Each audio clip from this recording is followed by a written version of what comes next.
నమస్తే. మల్లికార్జున్. క్రోధీ నామ సంవత్సరం 2024 సింహరాశి వారికి రాశి ఫలాలు. సింహరాశి వారు అంటే మకా నక్షత్రం 1వ పాదం, 2వ పాదం, 3వ పాదం, 4వ పాదం.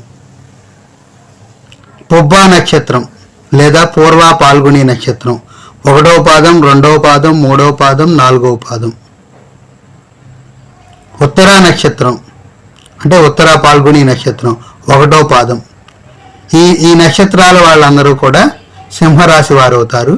ఈ నక్షత్రాల ప్రకారం ఎవరైతే పేరు పెట్టుకుని ఉన్నారో ఈ నక్షత్రాల వాళ్ళందరూ కూడా సింహరాశి ఫలితాలను మీరు తెలుసుకోవచ్చు.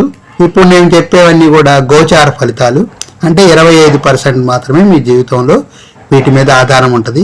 మిగతా 75% మీ యొక్క డేటు, టైము, పుట్టిన ఊరు ప్రకారం, లగ్నం ప్రకారం, మీకు నడిచే దశ అంతర్దశల ప్రకారం జరుగుతుంది. అది ఇక్కడ గోచారం ప్రకారం చెప్తున్నాం. ఎవరైనా పూర్తి జాతకం మీకు దశ అంతర్దశ ప్రకారం అలా ఉందో తెలుసుకోవాలంటే పూర్తిగా కాదు, మామూలుగా నేను ఉచితంగానే చెప్తాను. వాట్సాప్ నెంబర్కి డేటు, టైము, ప్లేసు మెసేజ్ పెట్టండి. ఎప్పుడు కాల్ చేయాలో నేను చెప్తాను, మీరేం కాల్ చేయక్కర్లా. పెట్టేసిన తర్వాత నేను ఒక రోజు తర్వాత రోజులోనూ చెప్తాను. అప్పుడు నేను కాల్ చేయమన్నప్పుడు మీరు ఆ సమయంలో కాల్ చేస్తే నీకు అది కూడా చెప్తాను ఉచితంగానే.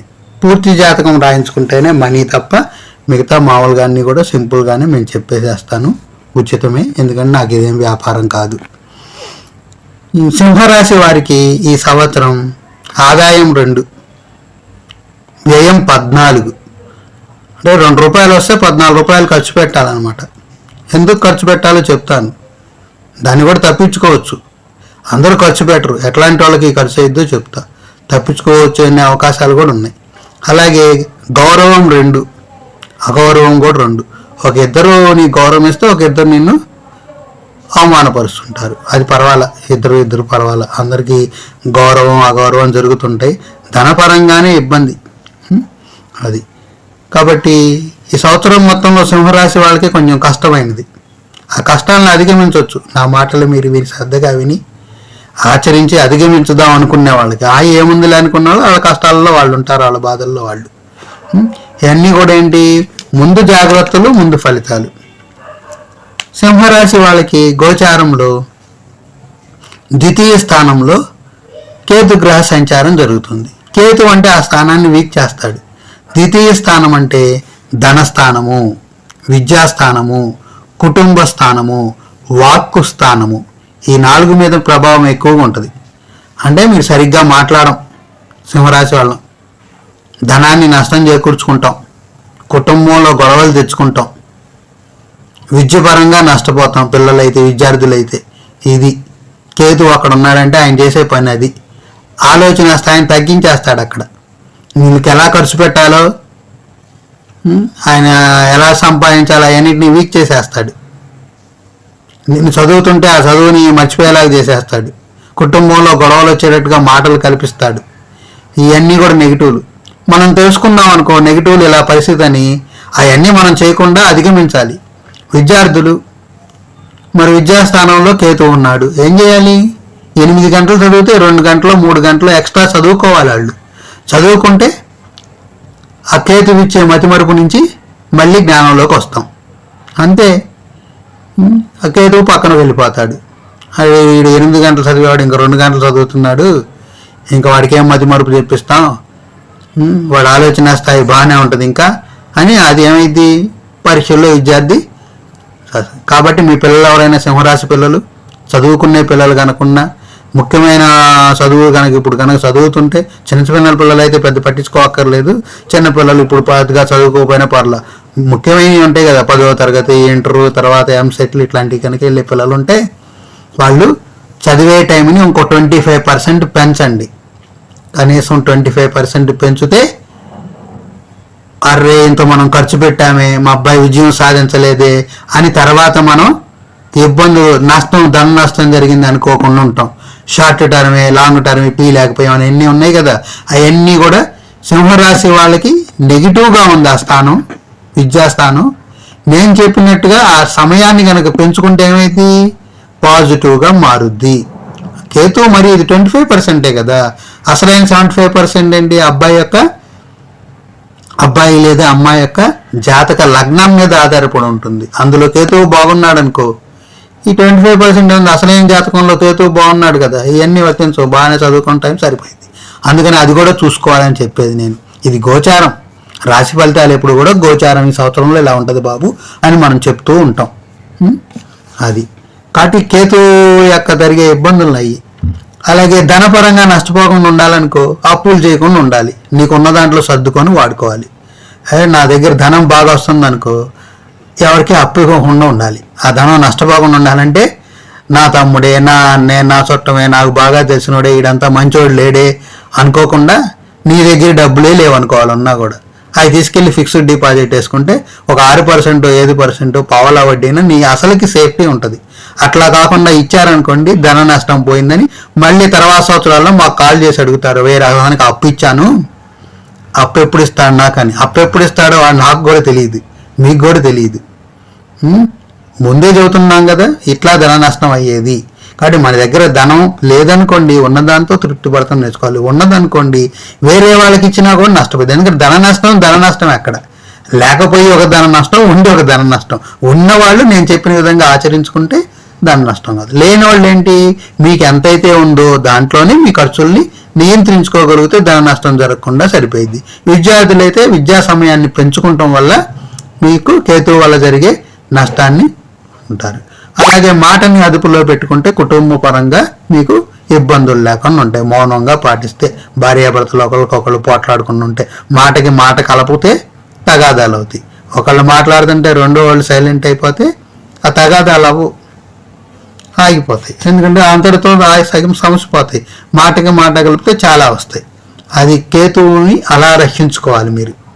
అలాగే 7వ స్థానంలో శని, సింహరాశి వాళ్ళకి 7వ స్థానం శని. 7 అంటే ఏంటి, ఫ్యామిలీ, భార్యాభర్తల స్థానం. మరి 7వ స్థానంలో శని ఉన్నాడంటే ఏంటి, శని అక్కడ ఉంటే 7వ స్థానానికి బలమే. కాకపోతే ఆయన ఎట్లాంటి మంచికే బలం, ఆయన చెడు ప్రవర్తనలకి వాటన్నిటికీ శని బలం కాదు. పర్ఫెక్ట్గా ఉండాలన్నమాట ఆయనకి. పర్ఫెక్ట్గా ఉండాలి అక్కడ విధానాలంతా.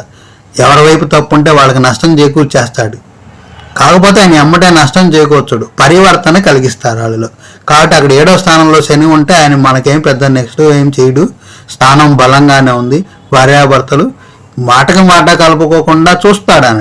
మీకు కేతు మాటకి మాట కలుపుతున్నారు వీళ్ళు, ఈ వాక్కును అదుపులో ఉంచుకున్నారు. అది మీరు వాక్కును అదుపులో ఉంచుకున్నారు అనుకో, ఆయన కూడా మెలకొండాడు కూర్చుంటాడు. ఆయన సొంత ఇల్లు అది. ఇప్పుడు కుంభరాశిలో ఉన్నాడనమాట శని, ఆయన సొంత ఇల్లే. అక్కడ ఏదో కుంభరాశి అనుకోకండి, మనలో ఒక స్థానం ఉంటుంది శనికి.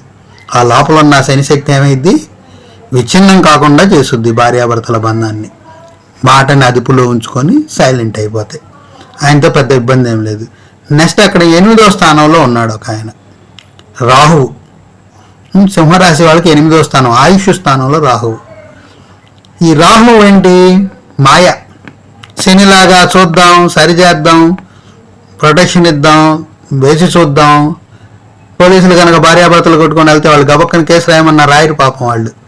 ఇట్లాంటివి చాలా చూసాంలే, వాళ్ళు కేసు అంటారు, రేపు తీసేయమంటారని నానుస్తుంటారు. వాళ్ళు పొరపాటున నాంచినా కూడా వీళ్ళు ఊరుకోరు, వీళ్ళలో ఒకళ్ళు ఊరుకోకుండా కేసు పెట్టిస్తారు. ఇట్లాగే రాహువు దగ్గర అలా ఉండదు, టక్కన కేసు రాసేస్తాడు ఆయన. విడిపోండి అంటాడు. ఇక్కడ ఆయుష్ స్థానంలో కదా ఉంది ఆయన. ఆయుష్ స్థానంలో ఆయన ఉన్నాడు కాబట్టి ఏం చేస్తాడు, దుర్వ్యసనాలు ఉన్నాయనుకో అంతిమయాత్ర చేపిస్తాడు. దుర్వ్యసనాల బారిన పడితే అంతిమయాత్ర చేపిస్తాడు, కుటుంబానికి దూరం చేపిస్తాడు, అంతే. రాహు ఆ స్థానంలో ఉన్నప్పుడు సింహరాశి వాళ్ళు జాగ్రత్తగా వ్యవహరించాలి. ఎవరికైనా సరే, ఏ రాశి, ఇప్పుడైతే సింహరాశిలో ఉన్నాడు, ఏ రాశి వాళ్ళకైనా సరే 8వ స్థానంలో రాహు వచ్చాడంటే ఆయుష్ స్థానంలో ఆయన ఉన్నాడు. క్షమాభిక్షలు దొరకవు, పరివర్తన యోగాలు కూడా ఉండవు, పరివర్తన జాటాలు ఉండవు, జడ్జిమెంట్ ఇచ్చేయటమే, దాని పని క్లోజ్ చేసేయటమే. కాబట్టి మీరు దుర్వ్యసనాల పాలైపోయి కనుక ఉంటే అతని జీవితం ఇబ్బందులు పాలైపోయిద్ది, కుటుంబం కూడా తర్వాత ఇబ్బందులు పాలవుతాయి. అది గుర్తుపెట్టుకోవాలి. ఎవరైనా సింహరాశి వాళ్ళు గుర్తుపెట్టుకోండి ఇది. ఆ దురలవాట్లను తగ్గించుకోండి. దురలవాట్ల వలన ఇబ్బందులు పాలయ్యి ఆయుష్కు ప్రమాదం ఏర్పడేది వచ్చేసింది. పాన్ పరాగులు, మందులు తాగటాలు ఒక సంవత్సరం ఆపుకోండి. తర్వాత దాన్ని తగ్గించుకుంటా తర్వాత విషయం. ఇప్పుడైతే ఆపకపోతే జరిగే అనర్థాలు జరిగే అవకాశాలు పుష్కలంగా ఉంటాయి. తర్వాత మరి మేలు చేసేది ఉంది, గురువు ఉన్నాడు. ఆయన ఎక్కడున్నాడు? దశమ స్థానంలో ఉన్నాడు సింహరాశి వాళ్ళకి. ఈ అన్ని నెగిటివ్ని సంరక్షించగలిగే శక్తి గురువు శక్తికి ఉంటుంది. ఎందుకంటే గురువు అంటే జ్ఞానం, జ్ఞాన సంపద, విద్యా సంపద. గురువు 10వ స్థానంలో ఉన్నాడు. 10వ స్థానం అంటే ఏంటి? రాజ్యభావం, అంటే ఉద్యోగ స్థానము, వ్యాపార స్థానము. మరి గురువు మంచి స్థానంలో ఉన్నాడంటే ఏంటి? అక్కడ మేలు జరుగుద్దిగా. గోచారంలో జాతకంలో 10వ స్థానంలో ఉంటే ఎంత మేలు చేయడు. గోచారంలో గురువు మాత్రం అక్కడికి వస్తే మాత్రం మీ విద్యలో కానీ ఉద్యోగంలో కానీ వ్యాపారంలో కానీ మంచి ఫలితాలు ఇచ్చేస్తాడు. ఉద్యోగం లేదనుకో, పిల్లలకి పోటీ పరీక్షలకు వెళ్తే వాళ్ళకి మొదటి అవకాశాన్ని ఇచ్చేస్తాడు. అట్లా అది ఆయన ఉద్యోగ స్థానాన్ని, వ్యాపార స్థానాన్ని బలోపేతం చేస్తున్నాడు. కాబట్టి మీ సింహరాశి వాళ్ళు ఎవరైనా సరే ఆ దురలవాట్లను ఆపుకొని మీ ఉద్యోగం మీద, మీ వ్యాపారం మీద మీరు కనుక దృష్టి పెడితే, కేతువు మీకు అక్కడ ధన నష్టం చేస్తున్నాడు, ధన సంపాదన తగ్గించేస్తున్నాడు కదా, అదేమీ జరగదు. ఇక దృష్టి పెడితే ఈయన ఉన్నాడు కదా గురువు, దాన్ని డామినేట్ చేయగలిగే శక్తి ఈయనకి ఇస్తాడు జ్ఞానం. అర్థమైందా? 2, 14 చేయడు, ఆ 2ని పెంచుతాడు ఈయన కొంచెం. నువ్వు ఎంత కష్టపడితే అంత. కాబట్టి మీరు 10 గంటలు వ్యాపారం చేశారనుకోండి, ఇంకొక గంట 2 గంటలు చేయండి వ్యాపారం. పెంచుకోవాలి, వ్యాపార సమయాన్ని పెంచుకోవాలన్నమాట. ఆ పెంచుకునే శక్తి ఆయన ఇస్తాడు. వ్యాపారాన్ని పెంచుకునే శక్తి, ఉద్యోగంలో మంచి శక్తి, ఉద్యోగంలో ప్రమోషన్ వచ్చే శక్తి, ఆ జ్ఞానం అంతా కూడా బ్రహ్మాండంగా ఉంటుంది మీలో ఇప్పుడు. కాబట్టి ఈ పక్కన ఏమైందంటే నువ్వు పని చేస్తావు, బ్రహ్మాండంగా పని చేస్తాడు. ఈ వ్యసనం లాగుతూ ఉంటుంది కదా. ఇక్కడ కేతువులో రాహువులో ఉన్న 8వ స్థానంలో ఉన్న ఆయుష్ స్థానంలో వ్యసనాలు ఉన్నాయి కదా, అది లాగుతూ ఉంటాడు మాయలోకి రాహువు. ఆ మాయలోకి లాగటం వల్ల ఏమైంది? ఈ వ్యాపారం ఉద్యోగం సరిగ్గా చేయకపోతే నష్టం జరుగుతుంది. కాబట్టి నీకు ఎంత లాగినా కూడా ఇక్కడ గురువు ఉన్నాడు కాబట్టి ఆపేయగలుగుతాడట వెళ్లకుండా. అది చూసుకున్నాడు. అలాగే గురువు ఉద్యోగ స్థానాన్ని, వ్యాపార స్థానాన్ని బలోపేతం చేయడమే కాకుండా ఇంకొక పని కూడా చేస్తున్నాడు ఆయన. ఆయన దృష్టి మీ ధనస్థానం 2వ స్థానంలో కేతు ఉన్నా కూడా ఆ స్థానం మీద దృష్టి ఉంది అయింది. ఆ స్థానం మీద దృష్టి పడటం వల్ల ఏమైంది? ధనస్థానం అవన్నీ కూడా మీరు అక్కడ చిన్న చిన్న మార్పులు చేసుకుంటే, చెప్పా కదా, బాగుపడే అవకాశం ఉంది. ఇప్పుడు నేను చెప్పినవన్నీ కూడా గురు దృష్టికి సంబంధించినయే. సమయాన్ని పెంచుకోండి. విద్యార్థులైతే చదివే సమయాన్ని పెంచుకుంటే మీ గురుదృష్టి ప్రభావం జరుగుద్ది, కేతు ప్రభావం తగ్గిపోయిద్ది. ధనం లేదనుకోండి, అప్పులు చేయవాకండి. మీకు ఎంతైతే వచ్చిందో దాంతో తీసుకోండి, మీకు ధన నష్టం జరగదు. మీ దగ్గర డబ్బులు ఉన్నాయనుకోండి, ఎవరికి అప్పు ఇవ్వకండి, మీకు ధన నష్టం జరగదు. ఇట్లాంటి ఆలోచనలు ఇస్తాడనమాట గురువు. అలాగే మంచి వాక్కులు రానివ్వండి. కేతు వల్ల వాక్కు సరిగ్గా ఉండదన్నాం కదా, మంచి వాక్కులు రానియండి. దృష్టి ఉంది కదా, కుటుంబ కలహాలు కూడా జరగవు. కాబట్టి అన్ని నెగిటివ్ని ఒక్క గురువు ఏం చేస్తున్నాడు? ఒక్క గురువు పాజిటివ్గా మార్చే శక్తి మీకు ఇస్తున్నాడు. కాబట్టి ఏమైంది? ఈ గురుబలాన్ని ఉపయోగించి మీరు ఉద్యోగం మీద, వ్యాపారం మీద, పని చేయటం మీద, సత్సంకల్పాల మీద దృష్టి పెడితే ఆదాయం 2 కాదు అంతకన్నా ఎక్కువే వచ్చేస్తుంది. కాబట్టి గురుబలాన్ని ఉపయోగించుకోండి. కేతువు రాహు యొక్క నెగిటివ్ శక్తుల్ని తగ్గించుకోండి. వ్యసనాల బారి పడ్డారా, మీకు క్లోజ్ చూసుకోండి. గురుబలంతో మీరు ముందుకు సాగిపోతే, పని మీద దృష్టి పెడితే మీకున్న అప్పులు కూడా తీరిపోయే అవకాశం ఉంటుంది. అప్పు చేయకుండా ఉండే అవకాశం ఉంటుంది. కుటుంబం సక్రమంగా జరిగే అవకాశం ఉంటుంది. ఇది గుర్తుపెట్టుకోవాలి సింహరాశి వాళ్ళు. ఈ విషయాలన్నీ గుర్తుపెట్టుకోవటం కోసం, ఆ విషయాలన్నీ, ఆ శక్తులు మనలో పాజిటివ్గా మార్చడం కోసం ఆహార పదార్థం ద్వారా మన ఆలోచన తీరును మార్చుకోవాలి. కేతు గ్రహం 2వ స్థానంలో నెగిటివ్ ఉన్నాడు కాబట్టి ఖర్జూరము, ఉలవ వంటలు తెచ్చుకోవటం వల్ల, వంటలు తినడం వల్ల మీకు అక్కడ ఆలోచన విధానం సక్రమంగా ఉంటుంది. అలాగే మినపట్లు, మినపగారెలు, మినప సున్నుండలు మీరు తినడం వల్ల రాహువు యొక్క నెగిటివ్ని తప్పించుకోవచ్చు. ఎందుకంటే ఆహారమే ఆలోచన. మనం తినే ఆహారాన్ని బట్టి ఆలోచనలు ఉంటాయి. సాత్వికమైన ఆహారం తింటే మన ఆలోచనలు సాత్వికంగా ఉంటాయి. రజోగుణ సంబంధమైన ఆహారాన్ని తింటే మన ఆలోచనలు రజోగుణంగా ఉంటాయి. కాబట్టి ఆహారం ద్వారా ఈ ఈ ఇప్పుడు నేను చెప్పిన విషయాలన్నీ మీరు గుర్తుపెట్టుకోవడం కోసం మంత్రబలం. మంత్రబలమే కాకుండా ఇప్పుడు రాహువుకి అర్ధకాయం మహావీరం చంద్రాదిత్య విమర్దనం సింహికాగర్భ సంభూతం తం రాహుం ప్రణమామ్యహం. అలాగే కేతువుకి పలాస పుష్ప సంకాశం తారకాగ్రహ మస్తకం రౌద్రం రౌద్రాత్మకం ఘోరం తం కేతుం ప్రణమామ్యహం. ఇవి నవగ్రహ స్తోత్రాలు. ఎంత పెద్ద స్తోత్రాలతో వాల్యూ ఏముండదు, ఈ భక్తి భావంతో రాసినవి. అంతేగాని వాటిల్లో మీకు వచ్చే శక్తి అయితే ఏమీ ఉండదు. అది చదువుకుంటానికి మంచిది, ఒక మంచి మార్గంలో. నేను ఇప్పుడు మీకు సంకల్ప బలం పెరగటం కోసం దానికన్నా మంచి చెప్తాను, బీజమంత్రంతో చెప్తాను. కేతువు కోసం కేతు గ్రహానికి అధిపతి వినాయకుడు.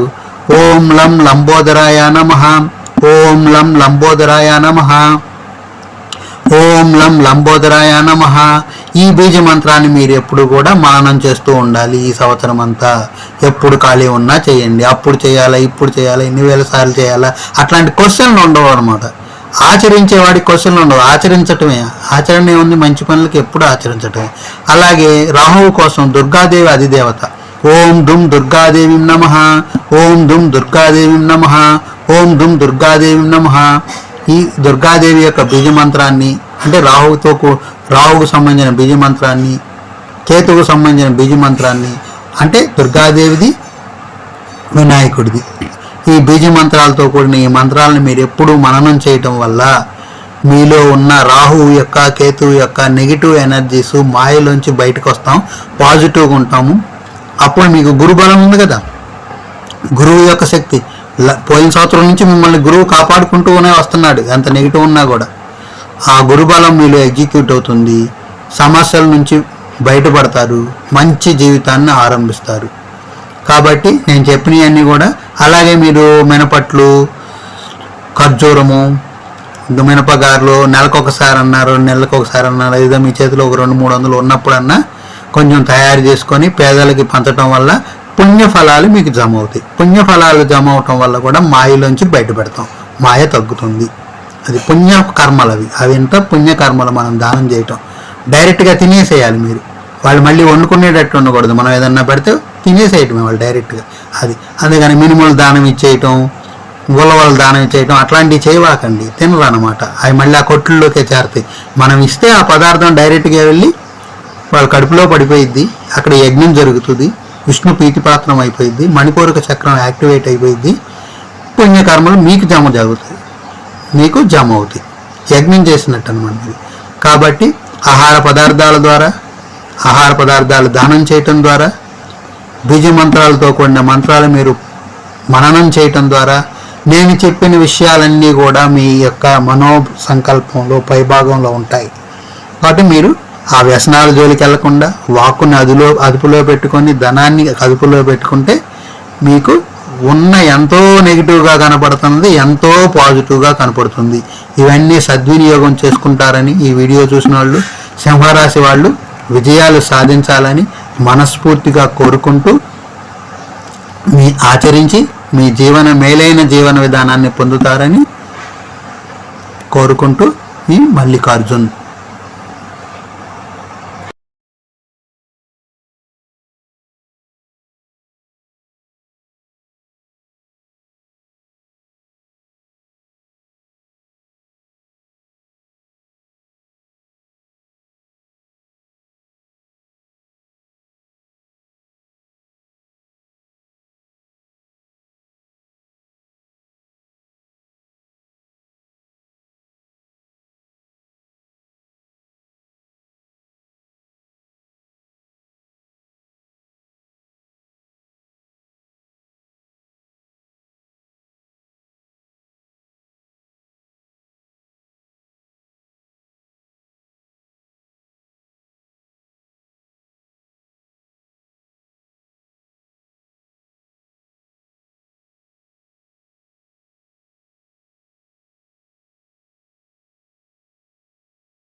నమస్తే. మల్లికార్జున్. కన్యారాశి వారికి క్రోధీనామ సంవత్సరం 2024 రాశి ఫలాలు ఎలా ఉంటున్నాయో గోచారాన్ని అనుసరించి చెప్తున్నాను. గోచారం అంటే ఏం లేదు, ఆ రాశి వారికి శనిగ్రహము, రాహుగ్రహము, కేతుగ్రహము, గురుగ్రహము ఈ 4 ప్రభావాలను బట్టి మనం ఈ గోచారం చెప్తాం. ఒక 25% మాత్రమే ఈ గోచార ప్రభావం ఉంటుంది. మిగతా 75% మీ జన్మ లగ్నాన్ని అనుసరించి మీకు జరిగే దశ, అంతర్దశ, ఆ గ్రహాలు మీ జాతక చక్రంలో ఏ విధంగా ఉన్నాయో దాని మీద ఆధారపడి ఉంటాయి. కన్యారాశి ఇప్పుడు నేను చెప్పే గోచార ఫలితాలు ఎవరెవరు చూసుకోవాలంటే నక్షత్రం ప్రకారం పేరు పెట్టుకున్న వాళ్ళే చూసుకోండి. అలా కాకుండా మీ పేరు ప్రకారం ఇది నాది అనుకునే వాళ్ళకి ఈ వర్తించవు. నక్షత్రం ప్రకారం పేరు పెట్టుకుంటేనే, ఆ డేట్ ప్రకారం నక్షత్రం ప్రకారం మీరు పేరు పెట్టుకుంటేనే మేము చెప్పేది ఆ 25% అయినా వర్తిస్తాయి. మిగతా 75% మీ డేట్ ఆఫ్ బర్త్, టైము, ప్లేస్ని బట్టి, జాతక చక్రంలో దశ, అంతర్దశలు, ఆ గ్రహాల ఉన్న ప్లేసులను బట్టి ఆధారపడి ఉంటాయి. ఆ 75% కూడా తెలుసుకోవాలంటే నేను ఉచితంగానే చెప్తాను. నా వాట్సాప్ నెంబర్కి డేటు, టైము, ప్లేసు సెండ్ చేయండి. మీరేం కాల్ చేయొద్దు. నేను మీకు డేటా పెడతాను, ఎప్పుడు కాల్ చేయాలో చెప్తాను, అప్పుడు మీరు కాల్ చేస్తే సరిపోతుంది. కన్యారాశి వారికి ఈ సంవత్సరం ఆదాయం 5, వ్యయం కూడా 5, అలాగే గౌరవం 5 వంతులు, అవమానం 2 వంతులు. పర్వాలా, మంచిదే, నాట్ బ్యాడ్. వచ్చిన ఆదాయం ఎంత ఉందో ఖర్చు కూడా అంతే అయిపోతుంది. ఎందుకంటే కన్యారాశి వాళ్ళు చాలా ఇబ్బందులు పాలైపోయి ఉన్నారు ధనస్థానం ప్రకారం. అసలు ధనం లేని బదులు ఆ వచ్చిన ధనం ఖర్చు అవుతుంది. పర్వాలా, నాట్ బ్యాడ్. అప్పులు తీర్చుకుంటానికే సరిపోయింది మీకు ఎక్కువగా. కుటుంబం నడుపుకుంటానికి, అప్పులు తీర్చుకుంటానికి సరిపోతుంది చాలామంది వరకు. అది కన్యారాశి వారు నేను చెప్పిన సూత్రాలు అవలంబిస్తే జీవన విధానం చక్కగా ఉంటుంది. ఆ సూత్రాలు అవలంబించలేదనుకోండి, చేయగలిగేది ఏమీ లేదు. మీ ఇబ్బందులు కొనసాగుతూ ఉంటాయి. చూద్దాం ఏ గ్రహం ఏ స్థానాల్లో ఎలా ప్రభావం చూపిస్తుందో. కన్యారాశి వారికి కన్యారాశిలోనే కేతుగ్రహం ఉన్నది. అంటే మీ స్వభావమే కేతుగ్రహం ప్రభావం చూపిస్తుంది అనమాట. మీ స్వభావాన్ని కేతుగ్రహం ఉందంటే బుద్ధి లేని ఆలోచనలు. ఏంటి? బుద్ధి లేని ఆలోచనలు. బుద్ధి పనిచేయదు, లేదా బుద్ధి యొక్క స్థాయి పడిపోతుంది. మీ ఆలోచన స్థాయి పడిపోతుంది. కరెక్ట్గా ఉండదు ఆలోచన విధానం గోచారం ప్రకారం. మీ జాతకంలో లగ్నంలో కేతు ఉంటే మళ్ళీ మీ బుద్ధి బాగానే పనిచేస్తుంది. లగ్నంలో కేతు ఉన్నా, 3వ స్థానంలో కేతు ఉన్నా, కేతు ఉచ్చ స్థితిలో ఉన్నా మీ జాతక చక్రంలో ఉంటే బాగానే పనిచేస్తుంది. గోచారం ప్రకారం మాత్రం మీరు ఆలోచన స్థాయి తక్కువ. మీ ఆలోచనలు సరికాదు, మీరు ఆలోచనలు సరిగ్గా చేయలేరు. ఇది దాని ప్రభావం. లగ్న అంటే మీ యొక్క రాశిలోనే కేతు ఉన్నా అంటే అన్నిటి మీద ఆ ప్రభావం వచ్చేస్తుంది. మీకు ప్రతి దాని మీద ఆ ప్రభావం చూపించేస్తుంది. ఆ సమస్య మీద ఈ సమస్య కాదు. మీరు ఏం చేస్తుంటారో, ఏం మాట్లాడుతుంటారో, ఎలా ప్రవర్తిస్తారో ప్రతి దాంట్లోనూ మీ స్థాయి పడిపోయిద్ది, లెవెల్ పడిపోతుంది అనమాట. ఆలోచన లెవెల్ పడిపోవటం వల్ల ప్రతి విషయంలోనూ ఇబ్బందులు ఎదురయ్యే అవకాశాలు ఉంటాయి. మరి దాన్ని ఎలా అధిగమించాలో తెలుసుకోవాలి. ఆలోచనతో వ్యవహరించమని అర్థం కదా. మీ ఆలోచన స్థాయి పడిపోతుందిరా బాబు అంటే ఆలోచించి మాట్లాడాలి, ఆలోచించి నిర్ణయాలు చేయాలి, ఆలోచించి పనులు చేయాలి. ఆలోచన ముందు, తర్వాత నెక్స్ట్ విధానాలు. విద్యా విధానమైన, ధన విధానమైన, కుటుంబ విధానమైన, సోదర విధానమైన, ఏదన్నా కొనబోతున్నా, ఏదన్నా అమ్మబోతున్నా, సంతానపరంగా నిర్ణయమైన, ఆరోగ్యపరమైన నిర్ణయమైన, భాగస్వామితో నిర్ణయాలైన, భార్యాభర్తల సంబంధాలైన, అనారోగ్య సంబంధాలైన, పితృ సంబంధ కార్యాలైన, ఉద్యోగ వ్యవహారాలైన, లాభమైన, నష్టమైన, వ్యసనాలైనా సరే ప్రతి దాని మీద మీ ప్రభావం. చిన్న తప్పుకే పెద్ద శిక్షలు పడే అవకాశం ఉంటుంది. కేతువు కనుక ఉంటే మాయలో ఉంటారు. కేతు మాయలో, మొత్తం మాయలో ఉంటారు. ఒక చిన్న మాయ కాదనమాట. జన్మస్థానంలో కేతు ఉంటే మొత్తం మాయలో ఉంటారు. అదే కేతువు బాగున్నాడు అనుకోండి జన్మ జాతకంలో, ఆ మాయని ఛేదించి మోక్షకారకులైన మోక్ష జ్ఞానం వచ్చుద్ది. మామూలు యొక్క భక్తి జ్ఞానం కాదు, మోక్ష జ్ఞానం. మోక్ష జ్ఞానం అంటే మామూలు విధానం కాదు, జీవన విధానం, జీవన స్టైల్, జీవనం ఎలా బతకాలి, మనం ఎందుకు పుట్టాం, ఏం చేస్తున్నాం, ఈ విధానంలోంచి విధానాలన్నీ వచ్చేస్తాయి మీకు. జన్మ జాతకం లగ్నంలో కనుక కేతువు బాగుంటే ఇప్పుడు వచ్చే విధానాలు అయ్యి, జన్మ లగ్నంలో కేతువు బాగున్న వాళ్ళకి ఇప్పుడు చెప్పుకున్న 12 స్థానాలు అన్ని 12 భావాల్లోనూ వ్యతిరేక భావాలు వస్తాయి. కాబట్టి కేతు ప్రభావాన్ని తప్పించుకోవాలంటే ముందుగా ఏం చేయాలి? మంచి ఆలోచన కాదా. కేతు అంటేనే అక్కడ ఏంటి, ఛాయాగ్రహం అర్థం బాడీ ఉంటుంది, తల ఉండదు. ఆ గ్రహాన్ని అలా చూపిస్తారు, నిజానికి అలా ఉండదు. సింబాలిజం అంటారు దాన్ని. మనం చూపించే అన్నీ కూడా, ఈ గ్రహాలు ఇట్లాంటివన్నీ కూడా సింబాలిజమ్స్ వాళ్ళకి. ఆ సింబాలిజాన్ని బట్టి మనకు ఒక జ్ఞానం వాళ్ళు అందించారు పెద్దలు. తల ఉండదు, తల లేదంటే ఏంటి అర్థం? బుద్ధి ఉండదు, ఆలోచన ఉండదు, మెమరీ లేదు సరిగ్గా, అది అర్థం. కాబట్టి మంచి ఆలోచనలు చేసుకోవాలి, ఆలోచనని 1కి 2 తీసుకోవాలి.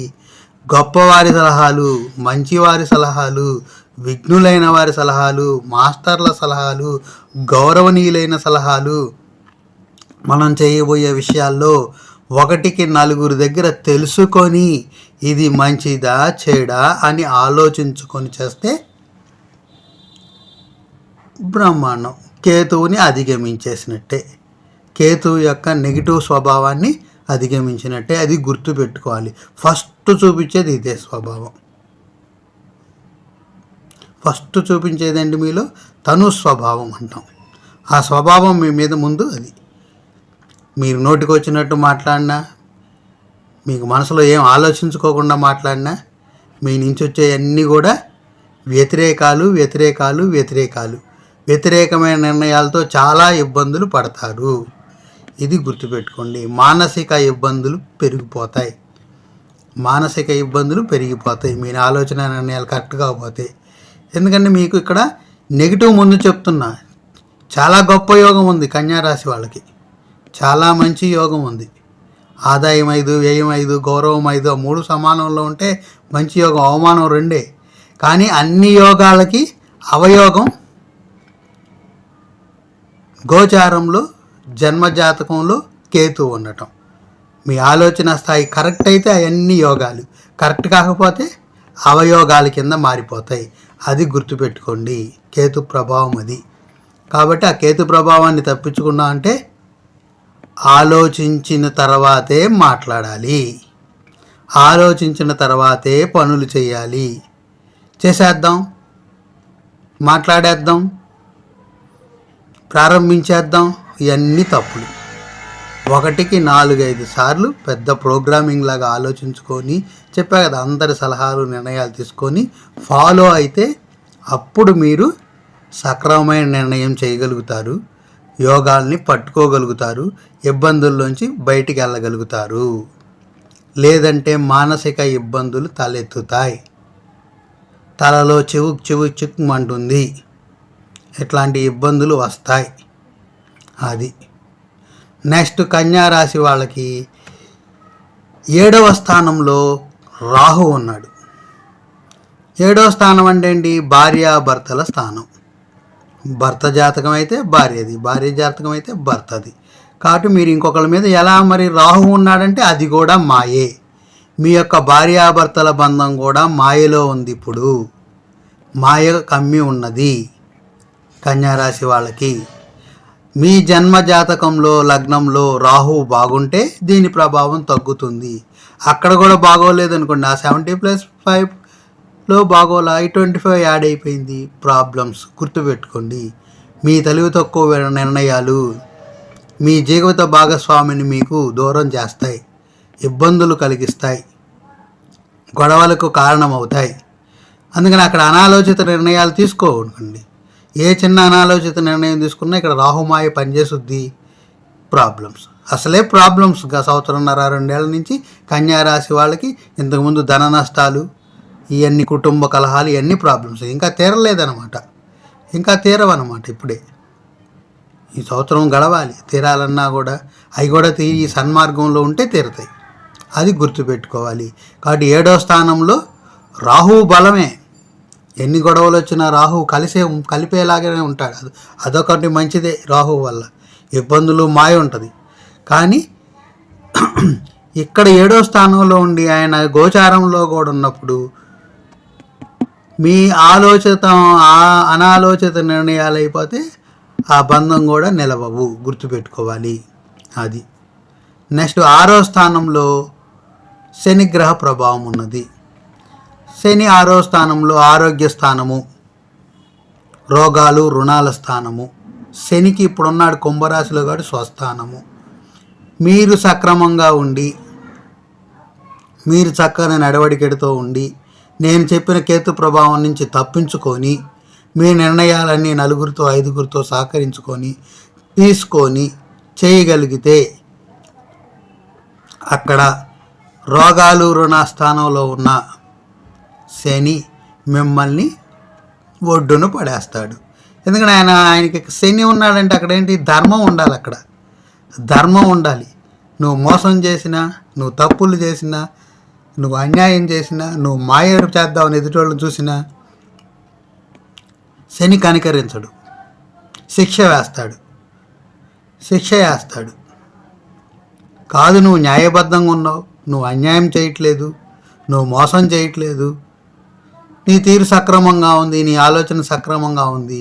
ఆ రోగాల నుంచి, ఆ రుణాల నుంచి శని ఈజీగా బయటపడేస్తాడు. ఎందుకంటే శని 6వ స్థానం మంచిదే, యోగకారకం. అక్కడ శని 6వ స్థానంలో ఉంటే మంచిదే. ఇది గుర్తుపెట్టుకోండి. కాబట్టి రాహువు కేతువులు మీకు ఇబ్బంది కలిగిస్తున్నారు. వాటిని మీరు నేను చెప్పిన సలహాలు వాటితో అధిగమించి జాగ్రత్తతో మీరు జీవితాన్ని కాపాడుకోవాలి. మంచి స్వభావంతో మంచి వాటిలతో కనుక ఉంటే శని ఆల్రెడీ మీకు కర్మకారకుడు. మీ కర్మఫలాలను, పాపకర్మల్ని తగ్గించేస్తాడు, పుణ్యకర్మలుగా మారుస్తాడు. మీ రోగాల నుంచి రుణాల నుంచి విముక్తిని కలిగిస్తాడు.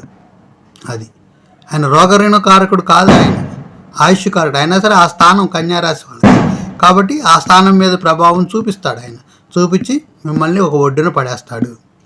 నెక్స్ట్ శని ఓకే కదా. గురువు కన్యారాశి వారికి అత్యంత యోగకారకంగా మే 1వ తారీఖు నుంచి గురువు 9వ స్థానంలోకి వస్తాడు. ఇప్పుడు 8వ స్థానంలో ఉంటాడు ఈ నెల పాటు, 20 రోజులు ఆగాలి. మే 1వ తారీఖు నుంచి వస్తాడు. రాగానే మేలు జరిగిపోదు. మే 1 నుంచి 9వ స్థానంలోకి వస్తాడు.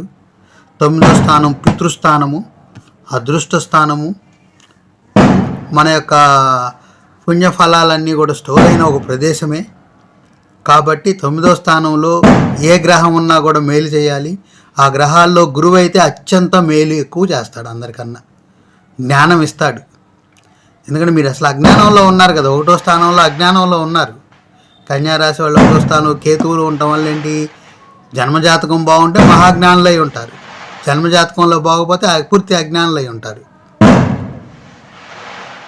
అట్లాంటి వాళ్ళకి మరి ఆయన 9వ స్థానంలోనే మిమ్మల్ని కాపాడుతాడు, మీకు మంచిని చేస్తాడు, మేలుని చేస్తాడు, సహాయం చేస్తాడు. సహాయం చేసేవాళ్ళు మీకు ఎదురయ్యేలాగా చేస్తాడు.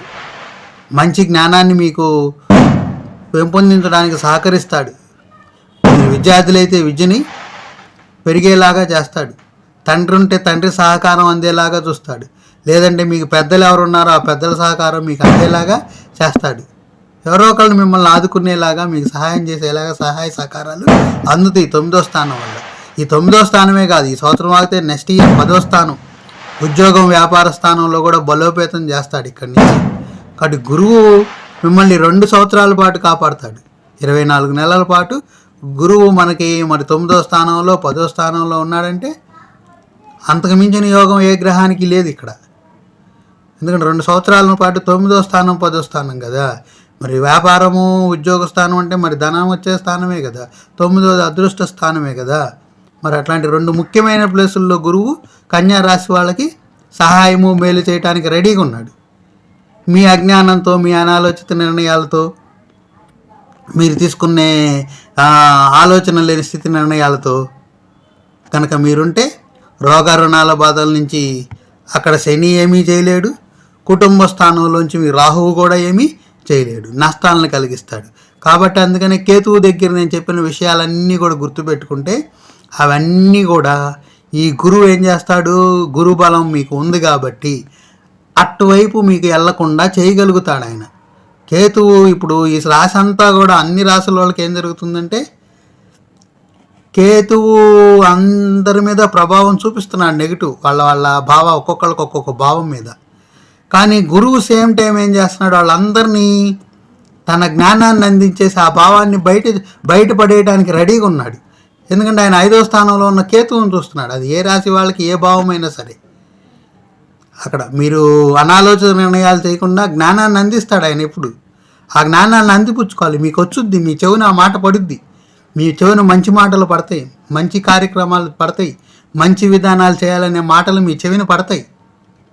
మీరు ఆ చెవికి ఎక్కించుకొని తలకెక్కించుకొని మీరు ఆచరించారా బయటికి వెళ్తారు. అన్నిటినీ రోగాలు బాధలు కుటుంబ వ్యవహారాలు అన్నింటిలో నుంచి బయటపడతారు. అలా కాదు, ఆ గురువు చెప్పే జ్ఞానాన్ని కాపాడుకోలేకపోయారా, ఆ కేతు ప్రభావంతో ఏమైపోయింది, ఇవన్నీ కూడా నాశనం అయిపోయింది జీవితం.